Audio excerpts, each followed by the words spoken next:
Hello everyone, welcome to smart learn channel.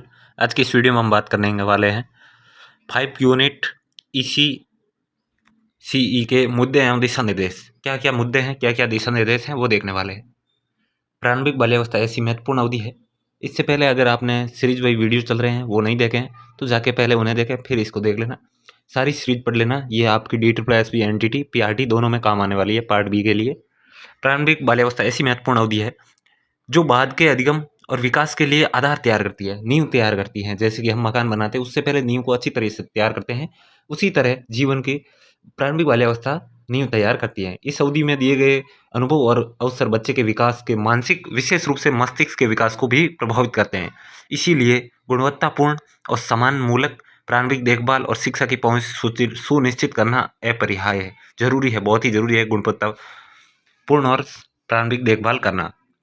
शिक्षा के लिए घोषणा 2030-20 सभी बच्चों के लिए कम से कम 1 वर्ष की गुणवत्तापूर्ण, अनिवार्य और निःशुल्क पूर्व प्राथमिक से पहले की शिक्षा के प्रावधान को प्रोत्साहित करती है। आगे देखते हैं। हाल ही में NCERT और न्यूपा द्वारा कराया गया अखिल भारतीय शैक्षिक सर्वेक्षण सभी बच्चों के लिए ECC सेवा में सतत वृद्धि का संकेत करता है। हालांकि सर्वेक्षण से पता चलता है कि 3 से 6 वर्ष की आयु के बच्चों के लिए गुणवत्तापूर्ण ECC, उसमें से भी विशेष रूप से शैक्षणिक घटक अच्छी अवस्था में नहीं है। इनके कारण यही है: आयु के विकास के अनुरूप उपयुक्त पाठ्यक्रम नहीं होना, सुविधा, आधारभूत ढांचे, शिक्षण सामग्री, संसाधन, आवश्यक निधियां, योग्य एवं प्रशिक्षित शिक्षक, मानक मूल्य तथा प्रणाली, सम्मेलन का अभाव। इसके अतिरिक्त औपचारिक शिक्षा का प्रभाव, रटन कर याद करना, कक्ष के व्यवस्था तथा उसके प्रदर्शन का पर्याप्त ध्यान नहीं देना, बच्चों की आयु, उनके विकास की आवश्यकताएं, उनकी योग्यता की जानकारी नहीं होना, सामुदायिक स्वामित्व की कमी होना, स्वच्छता एवं स्वास्थ्य संबंधी आदतों का अभाव आदि नाजुक मुद्दे हैं।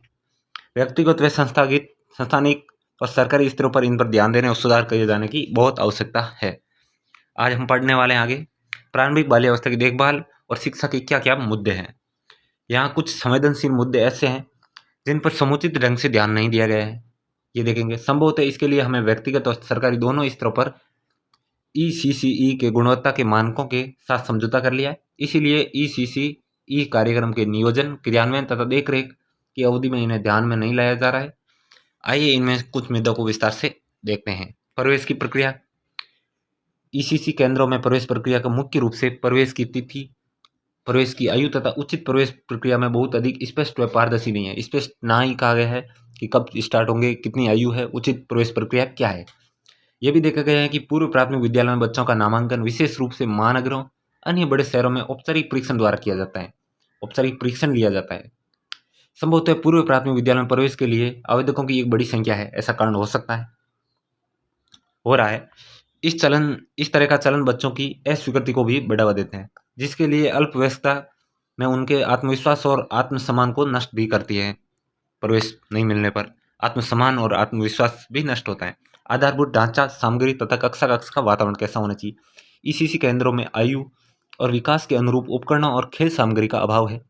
अधिकांशतः ECC केंद्रों में नामांकित बच्चों की संख्या के लिए ये सामग्री, आधारभूत ढांचा अपर्याप्त है। ECC केंद्रों पर प्रदान की जाने वाली खेल सामग्री मानदंडों को पूरा भी नहीं करती है और न ही अच्छी तरह से रखा होता है। कुछ स्थितियों में ये सामग्री सुरक्षित भी नहीं होती, न ही शिक्षक द्वारा उचित ढंग से उपयोग में लाई जाती है, ऐसे ही पड़ी रहती है। इसके अलावा कक्षा का वातावरण बच्चों को अधिगम के लिए सामग्री की परिचालन और खोज के अवसर प्रदान नहीं करता है, ये इसकी कमजोरी है। आगे शिक्षक। ECC कार्यक्रम में सफलतापूर्वक क्रियान्वयन के लिए योग्य और सुप्रशिक्षित शिक्षक महत्वपूर्ण है। महत्वपूर्ण जरूरी क्या है? शिक्षक, वो भी योग्य और सुप्रशिक्षित। शिक्षकों के मुद्दे की योग्यता, नियुक्ति, वेतन तथा प्रशिक्षण क्षमता निर्माण से संबंधित है। नियुक्ति। ECC शिक्षकों की योग्यता में बहुत अंतर है। वे या तो नर्सरी टीचर ट्रेनिंग एंटिटी होते हैं या फिर शिक्षा स्नातक BEd। पूर्व सेवा प्रशिक्षण कार्यक्रम जैसे NTT डिप्लोमा प्रमाण पत्र आधारित पाठ्यक्रम हर जगह कुकरमुत्तों की तरह निरंतर बढ़ रही है। अनियमित संस्थान द्वारा चलाए जा रहे हैं, हर कोई संस्थान करवाया जा रहा है। इसी प्रकार बिना किसी उपयुक्त प्राधिकारी की मान्यता के कुछ विनियमित संस्थान विभिन्न अवधि के विविध प्रकार के ECC या NTT पाठ्यक्रम संचालित कर रही है देश में। पूरे देश में कोई मान्यता नहीं है, ऐसे भी ये इसमें कहा गया है। पूरे देश में शिक्षकों के सेवारत प्रशिक्षण एक महत्वपूर्ण है किंतु उपेक्षित अविकसित क्षेत्र है। नवीनतम विकास में जो मुख्य रूप से टेक्नोलॉजी और शिक्षण अधिगम प्रक्रिया उपयोग से संबंधित है के साथ साथ चलने की सहायता के लिए ईसीसी शिक्षकों की क्षमता निर्माण के लिए सेवारत प्रशिक्षण का कोई प्रावधान नहीं किया गया है। ईसीसी शिक्षकों के वेतनमान में भी भिन्नताएं हैं, वेतन भी कम दिया जा रहा है। जो अधिकांश को बहुत कम वेतन मिलता है, कम वेतन में ऐसे ही काम करते हैं लोग। अधिकांश ईसीसी केंद्रों में बच्चों की संख्या बहुत अधिक होती है, कक्षा में केवल एक ही टीचर होता है, तो भी बच्चे से उनको सिखा नहीं पाता है, अवसर नहीं दे पाता है। शिक्षण अधिगम प्रक्रिया में क्या कमी है? ईसीसी केंद्रों में शिक्षण अधिगम प्रक्रिया खेल और गतिविधि आधारित होनी चाहिए, हालांकि ऐसा है नहीं। केंद्र विशेषतः निजी क्षेत्रों में है, ऐसे केंद्र औपचारिक शिक्षण विधियां अपनाते हैं। ये विधियां बच्चों को प्रश्न पूछने के, प्रयोग करने के, अन्वेषण तथा सहभागिता को बहुत कम अवसर देते हैं। इस प्रकार बच्चों को शिक्षक द्वारा प्रदान की गई सूचनाएं निष्क्रिय ग्रहणकर्ता बनाती है, उसकी कल्पना सर्जनात्मक चिंतन को रोका जाता है।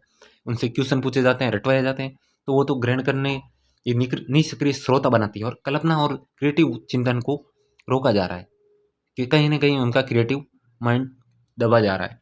बच्चे मातृभाषा में बेहतर रूप से सीखते हैं। ये जानने के बाद अधिकांश केंद्र बच्चों को पढ़ाने व बातचीत करने के लिए अंग्रेजी का उपयोग करते हैं। अपने आसपास के क्षेत्र में भी देख लो, इंग्लिश मीडियम स्कूल में प्री प्राइमरी के बच्चे को ही इंग्लिश में रटवाना शुरू कर दिया जाता है, लेकिन वो मातृभाषा में बेहतर तरीके से सीखते हैं। पर अब करें क्या है, हमारा ऐसा ही सिस्टम है। इस कारण बच्चे की स्वतंत्रता पूर्वक बातचीत तथा अभिव्यक्ति के अवसर कठिनाई से प्राप्त कर पाते हैं। ये ईसीसी में कहा गया है, मैं नहीं कह रहा हूँ, लेकिन रियल लाइफ में आप देख सकते हो आसपास के पड़ोसी स्कूलों में पूरे प्राथमिक विद्यालय द्वारा प्रदान किया जाने वाला विशाल उभव और उम्र के हिसाब से अनुपयुक्त गृह कार्य एक महत्वपूर्ण मुद्दा है। छोटा सा बच्चा है, उसे भी इतना भरपूर गृह कार्य दिया जाता है जिसके कारण वे दबाव में आ जाते हैं, दबाव हो जाता है, और ये स्थिति घर के बच्चों की स्वतंत्रता हरण कर लेती है। घर वाले भी दबाव देते हैं कि गृह कार्य नहीं किया, और वहाँ के भी दबाव देते हैं। कभी न कभी यह दबाव अभिभावकों द्वारा स्थानांतरित हो जाता है। अधिकांश ईसीसी केंद्र बच्चों के मूल्यांकन के लिए समुचित मूल्यांकन प्रक्रिया का पालन नहीं करते हैं। उनकी प्रगति का एक तरफा ढंग से मानकीकृत परीक्षणों और साक्षात्कारों द्वारा अंकित किया जाता है। आगे देखते हैं पाठ्यक्रम। छोटे बच्चों की विशेषताओं, जरूरतों और विकास को ध्यान में रखते हुए उनके लिए व्यवस्थित सभी प्रकार के नियोजित अनुभव पाठ्यक्रम में समाहित होते हैं। वर्तमान में ईसीसी के लिए कोई निर्धारित पाठ्यक्रम नहीं है। हालांकि महिला एवं बाल विकास मंत्रालय के ने ईसीसी के लिए एक पाठ्यक्रम की रूपरेखा विकसित की है। किसने की? महिला बाल विकास मंत्रालय, MWCD, जिसमें बच्चे को शिक्षण अधिगम में केंद्र में रखा जाएगा, चाइल्ड सेंटर हो। छोटे बच्चों के अधिगम अनुभवों की व्यवस्था के लिए खेल विधि आधारित उपागम सुझाव दिया गया है। इन दिशा निर्देशों की उपलब्धता के बाद भी अधिकांश ईसीसी केंद्र अपने शिक्षण को इस पाठ्यक्रम के प्रारूप के अनुरूप बनाने के लिए संघर्ष भी कर रहे हैं। ये तो अच्छी बात है। समावेशन और लैंगिक समानता। समावेशन तथा लैंगिक समानता ऐसे मुद्दे हैं जिन पर जीवन में आरंभिक चरण में ही ध्यान देने की जरूरत है। शुरू में ही प्री प्राइमरी स्टेज में ही ध्यान देने की जरूरत है। बच्चे में भिन्नताओं की उपस्थिति के बाद भी एक समावेशित पूर्व प्राथमिक विद्यालय के वातावरण में सभी बच्चों के लिए सम्मानमूलक सम्मानजनक वातावरण समाहित होता है। सभी के लिए समान वातावरण, सम्मानजनक वातावरण होना। इस प्रकार का वातावरण बच्चे के अस्तित्व, स्व अस्तित्व के प्रति सकारात्मक तथा अपनेपन की भावना के विकास के लिए अपर्याय है। लैंगिक पहचान का निर्माण भी पूर्व बाल्यावस्था की अवधि में ही विकसित होता है।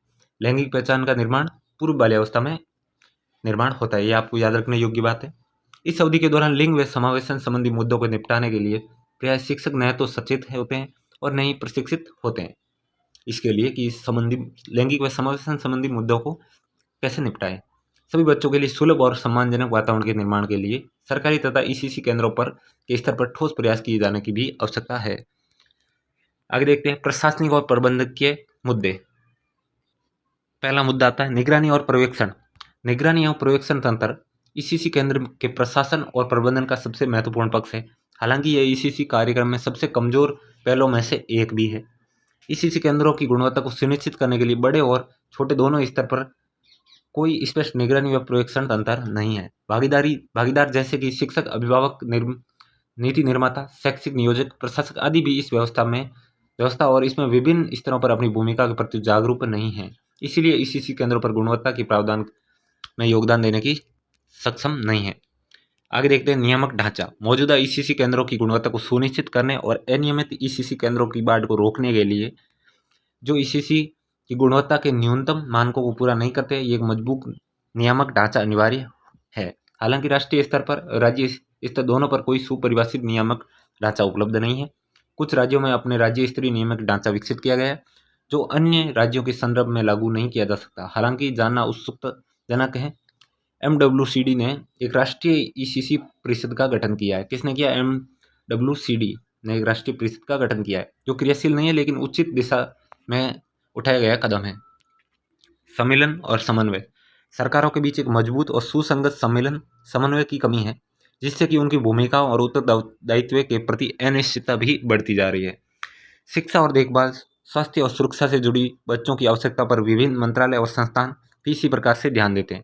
इसीलिए बच्चों के विभिन्न कार्यक्रमों तथा सेवाओं हेतु संस्थानों, संबंधित मंत्रालयों तथा सरकार के बीच एक मजबूत और सुसंगत सम्मेलन समन्वय का निर्माण अत्यधिक आवश्यक है। निर्माण करना बहुत जरूरी है। मुद्दों के निराकरण हेतु दिशा निर्देश क्या है? आगे क्या क्या करना चाहिए, इसके दिशा निर्देश दिए गए हैं, देखते हैं। हमने पहले तो कुछ मुद्दे देखे जिन पर चर्चा की है और किन किन कमियों से वो गुजर रहे हैं। ये मुद्दे अस्तित्व में है, परंतु सभी भागीदारों के संयुक्त प्रयासों इनका समाधान संभव है, समाधान किया जा सकता है। ये प्रयास सभी बच्चों के लिए गुणवत्तापूर्ण ECC कार्यक्रम में सुलभता को सुनिश्चित भी करेगा। इस संदर्भ में उपयुक्त मुद्दे समाधान हेतु व्यवहारिक हल के रूप में दिए गए हैं। देखो, प्रवेश प्रक्रिया कैसी होनी चाहिए। पूर्व प्राथमिक विद्यालय में बच्चों की प्रवेश तिथि, प्रवेश की आयु, नामांकन प्रक्रिया एक राज्य से दूसरे राज्य से अलग है। हालांकि ये शैक्षणिक वर्ष में 31 मार्च को 3 वर्ष की आयु पूर्ण करने वाले बच्चे पूर्व प्राथमिक विद्यालय कार्यक्रम में प्रवेश हेतु तैयार हो जाते हैं। 3 वर्ष के ये वह समय है जब बच्चे परिवार से अलग होने की चिंता का प्रबंधन करते हैं और कुछ शाब्दिक योग्यता विकसित कर पाते हैं, मूलभूत आवश्यकताएं बता पाते हैं, शौचालय हेतु प्रशिक्षित भी हो जाते हैं। इसके साथ ही पूर्व प्राथमिक विद्यालय में प्रवेश हेतु मूल्यांकन उपकरण के रूप में प्रवेश के समय मूल्यांकन साक्षात्कार, बच्चों और अभिभावकों के साथ अंत्यक्रिया का प्रयोग नहीं किया जाना चाहिए। उनका इंटरव्यू मूल्यांकन नहीं किया जाना चाहिए प्रवेश के समय। इन परीक्षणों में होने वाली चिंता से छोटे बच्चों को बचाने के लिए प्रवेश परीक्षा को समाप्त किया जाना अप्रिय है, बहुत जरूरी है। बच्चे के नामांकन हेतु कुछ वैकल्पिक तरीके जैसे पहले आओ पहले पाओ पर आधारित या यादृच्छिक लॉटरी से किया जा सकता है। परिवार के धर्म, क्षेत्र, जाति, नस्ल, लिंग, आवश्यकता, सामाजिक आर्थिक स्तर के आधार पर बच्चे को प्रवेश को इनकार नहीं किया जाना चाहिए। पड़ोस में रहने वाले बच्चों को प्राथमिकता दी जानी चाहिए, पास वाले बच्चों को। आगे देखते हैं, आधारभूत ढांचा, सामग्री, कक्षा का वातावरण में क्या सुधार होना चाहिए। पूर्व प्राथमिक विद्यालय केंद्रों की सुरक्षित एवं पर्याप्त भीतरी और बाहरी स्थान होना चाहिए। 25 बच्चों को न्यूनतम 300 से 450 वर्ग मीटर का बाह्य स्थान, 35 मीटर का आंतरिक स्थान उपलब्ध कराया जाना चाहिए। यह स्थान आयु और विकास के अनुरूप पर्याप्त संख्या में शिक्षण अधिगम सामग्री को सुसज्जित होना चाहिए। इससे पर्याप्त प्रकाश, हवा, पीने का साफ पानी, स्वच्छ और बच्चों के अनुकूल शौचालय की व्यवस्था होनी चाहिए। गतिविधि जैसे कि गुड़िया, विज्ञान, नृत्य, संगीत, कला आदि क्षेत्रों में प्रावधान होना चाहिए। ये सभी सुविधाएं दिव्यांग बच्चों के लिए भी होनी चाहिए, ऐसा नहीं कि उनके लिए अलग हो, सभी के लिए समान होनी चाहिए। शिक्षक शैक्षणिक योग्यता, क्षमता निर्माण और वेतन। एक शिक्षक जो कक्षा 12 उत्तीर्ण है और उसके पास national council for teacher education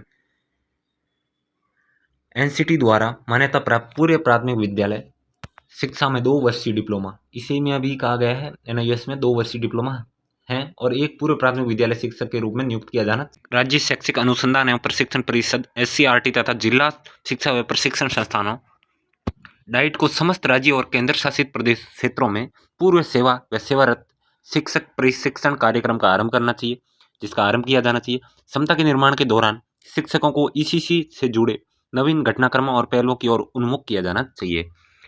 ECC शिक्षकों के वेतनमान में समीक्षित किया जाना चाहिए। प्रतिबद्ध और प्रतिभाशाली शिक्षकों को आकर्षण के लिए अच्छा वेतन देना चाहिए। अच्छा वेतन दोगे तो अच्छा काम होगा। पूर्व प्राथमिक विद्यालयों शिक्षकों का वेतन प्राथमिक विद्यालयों के शिक्षकों के वेतन के बराबर किया जा सकता है। पूर्व प्राथमिक विद्यालय स्तर पर शिक्षक बच्चा अनुपात को बनाए रखना अत्यधिक महत्वपूर्ण है, क्योंकि छोटे बच्चों को अधिक ध्यान की आवश्यकता होती है। उचित शिक्षक बच्चा अनुपात शिक्षक और बच्चे के बीच बेहतर अंतःक्रिया का योगदान देता है। इस प्रकार 3 से 6 वर्ष की आयु वर्ग के 20 से 25 बच्चों के लिए एक शिक्षक और एक सहायक शिक्षक की नियुक्ति की जानी चाहिए। 20 से 25 ये याद रखने योग्य बात है, जो कि उचित शिक्षक और शिक्षार्थी अनुपात है। अब हम देखेंगे NCT क्या है। Council for teacher education NCT Bharat सरकार द्वारा 17 अगस्त 1990 में स्थापित स्वतःशासी संस्था है। इसका अधिदेश देश में शिक्षा प्रणाली को गुणवत्ता के मुख्य रूप से विनियमन और मानक तथा मानदंडों का रखरखाव द्वारा विकसित करने और बनाए रखने के लिए है। इससे पूर्व प्राथमिक विद्यालय शिक्षा के 2 वर्षीय डिप्लोमा का पाठ्यक्रम और इसके विनिमय हेतु संबंधित मानक और मानदंड विकसित किए जा सकते हैं। एनसीटी क्या है, ये इसके बारे में आपसे क्वेश्चन भी पूछा जा सकता है एनडीटी, DSSB में और पीआरटी में भी। शिक्षा अधिगम प्रक्रिया, अधिगम वातावरण का सृजन कैसे करें। छोटे बच्चों की आवश्यकता और रुचियों को पूरा करने वाला अनुकूल कक्षा कक्ष का वातावरण इसी कार्यक्रम की में उनकी सहभागिता को बढ़ावा देने वाला महत्वपूर्ण कारक होता है। अतः कक्षा कक्ष को वातावरण व स्वस्थ व्यवस्था पर ध्यान दिया जाना महत्वपूर्ण है। विभिन्न गतिविधियों के क्षेत्र इस ढंग से बनाए जाने चाहिए कि बच्चे अपनी रुचि के क्षेत्रों को अन्वेषण करें, उसमें खोजबीन कर सके हेतु नियमित रूप से प्रचुर अवसर मिले, अधिक से अधिक अवसर मिले। स्थान ऐसा व्यवस्थित हो, बच्चे अकेले, छोटे समूह, बड़े समूह में कार्य कर पाएं, छोटे समूह में भी अकेले भी कार्य कर पाएं। सुनिश्चित करें कि कक्षा कक्ष के सभी उपकरण सामग्री क्रियाशील हो, इधर से इधर ले जाने युक्त हो, सरल और सुलभ सुरक्षित हो। कक्षा कक्ष की व्यवस्था ऐसी होनी चाहिए कि अंतःक्रिया को बढ़ावा मिले, इंटरेक्शन को भी बढ़ावा मिले और बच्चे एक दूसरे के साथ साझा भी करें, मिलजुल कर काम करें तथा एक दूसरे का सहयोग करने के लिए प्रोत्साहन भी मिले। ये विकसित होना चाहिए, बच्चों में ऐसा वातावरण का निर्माण करना चाहिए। शिक्षण व अनुदेशन की विद्या, संपूर्ण शिक्षण अधिगम बाल प्रक्रिया बाल केंद्रित होनी चाहिए। एक ही चीज बाल केंद्रित होनी चाहिए, याद रखनी है। पूर्व प्राथमिक विद्यालयों में शिक्षण अधिगम की औपचारिक प्रणाली नहीं होनी चाहिए। इसे रटकर याद करने को हतोत्साहित करना चाहिए, नहीं रटवाना चाहिए। अधिगम अनुभवों का निर्माण खेल, गतिविधि, प्रयोग तथा खोज अन्वेषण द्वारा होनी चाहिए। अधिगम प्रक्रिया में बच्चे सक्रिय रूप से भी शामिल होने चाहिए। बच्चों को उनकी जिज्ञासा को संतुष्ट व सृजनात्मक के विकास के लिए प्रचुर अवसर मिलने चाहिए। जबकि शिक्षक के लिए आवश्यक है कि अधिगम को सुविधाजनक बनाने के लिए आयु और विकास के अनुरूप समुचित गतिविधियां और सामग्रियों का नियोजन करे। ऐसी आयु के अनुरूप ही गतिविधियां करवाई जाए बच्चों के। आगे देखते हैं अनुदेशन की भाषा। ईसीसी केंद्रों में अनुदेशन की भाषा मातृभाषा होनी चाहिए। बच्चों को मातृभाषा में ही पढ़ाया जाना चाहिए छोटी अवस्था में। ईसीसी केंद्रों पर मातृभाषा और स्थानीय भाषा बोलते हो शिक्षक का जितना संभव हो उतनी कई भाषाओं के उपयोग करने की अनुमति देनी चाहिए। यह बच्चों को अभिव्यक्ति करने, कक्षा में सहभागिता करने तथा एक दूसरे को सीखने में सहायता भी करेगा। बाद में शिक्षा हेतु तैयार करने के लिए मातृभाषा को प्रोत्साहित करते समय शिक्षक को विद्यालय भाषा को भी प्रस्तुत करना चाहिए बाद में। इसलिए पहले बच्चों को उनकी घर की भाषा या मातृभाषा में प्रवीणता हेतु प्रोत्साहित करना चाहिए, उसके बाद विद्यालय भाषा से परिचित कराया जाना चाहिए। पहले ही विद्यालय भाषा से परिचित नहीं कराना चाहिए, पहले मातृभाषा में प्रवीणता हेतु प्रोत्साहित करना चाहिए। गृह कार्य, प्री स्कूल स्तर व पूर्व प्राथमिक स्तर कक्षा 1 तथा 2 किसी भी प्रकार का गृह कार्य, विशेष रूप से लिखित कार्य को हतोत्साहित किया जाना चाहिए। मतलब लिखित कार्य, गृह कार्य नहीं देना चाहिए। हालांकि अधिगम के पुनर्बलित करने हेतु पूर्व प्राथमिक विद्यालय में पहले से की गई गतिविधियों के अनुरूप बच्चों को घर पर करने के लिए कुछ गतिविधियां दी जा सकती हैं। गृह कार्य, लिखित गृह कार्य नहीं देना है, कुछ गतिविधियां देनी है। अभिभावक गृह कार्य की मांग करते हैं तो उन्हें बच्चों को गृह कार्य के प्रतिकूल प्रभावों के प्रति जागरूक भी बनाया जाना चाहिए। अब मूल्यांकन कैसे करोगे? बच्चों की प्रगति का मूल्यांकन नियमित और व्यापक रूप से दैनिक परीक्षण, रोजाना खेल की गतिविधियां, अंत्यक्रिया, एनकडॉट्स द्वारा भय रहित तरीके से किया जाना चाहिए। उन्हें नियमित रूप से दर्ज प्रलेखित किया जाना चाहिए।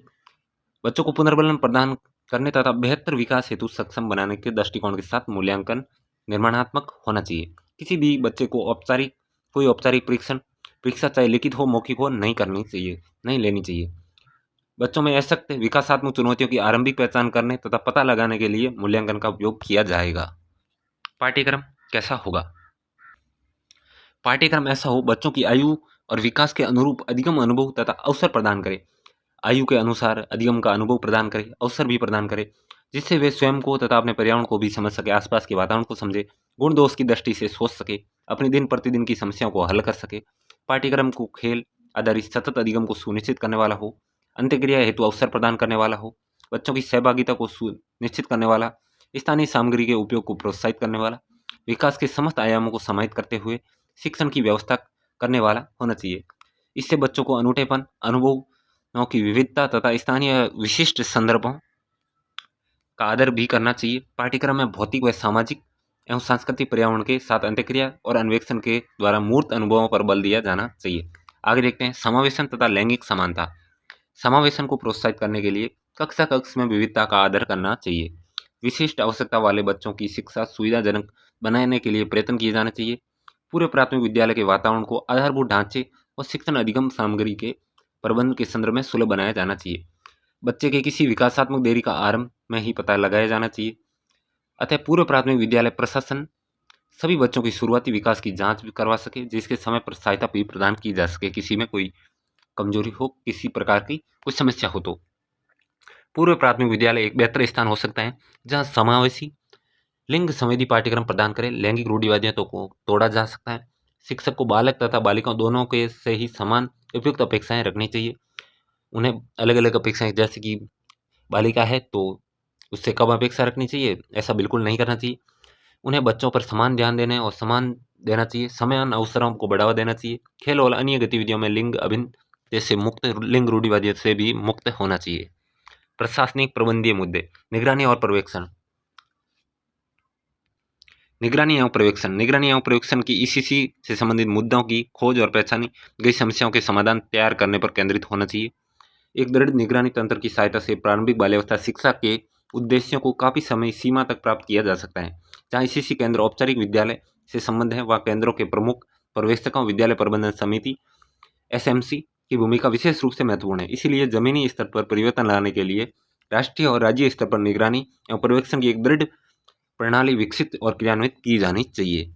विनियमन कैसे होगा? विनियमन ईसीसी केंद्रों की गुणवत्ता को सुनिश्चित करने के लिए महत्वपूर्ण तरीकों में से एक है।